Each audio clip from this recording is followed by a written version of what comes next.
สวัสดีค่ะพ่อแม่พี่น้องสุภูสุคนมื้อนี้กสิมาไปไปเอาหมักฮุงเนาะมาใบ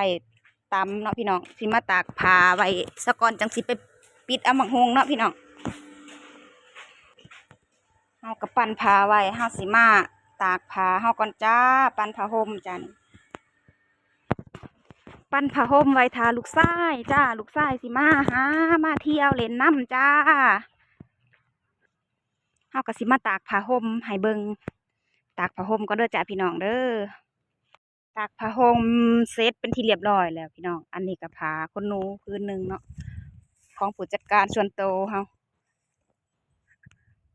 ผ้าห่มบริษัทแต่เฮิงแล้วก็มาซักผ้าห่มมื้อนี้จ้าพี่น้องบรรยากาศแดดดีอยู่มาจ้าเฮาสิพามาเก็บหมากฮุงมาปิดเอาหมากฮุงเฮาเนาะพี่น้องสมุยอันนี้ก็ได้แล่นน้ำก้นตลอด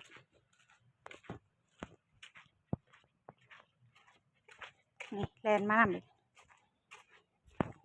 มาจ้าพี่น้องสิพามาปิดหมากฮุงเด้อมาเบิ่งกันเลยจ้า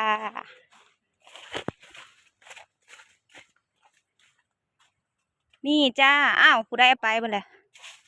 ลูกใหญ่ๆสุดแล้วบ่นี่ลูกแต่ละวันตัวนี้เนาะนี่พี่น้องเอาตัวเหงามันเนาะมันสิได้แก่ๆเนี่ยตัวเหงาผัดบ่ใหญ่ได้ตัวปลายๆผัดลูกใหญ่เนาะพี่น้องแต่ว่ามันบ่แก่เฮาก็เอาลูกตัวเหงามันเนาะ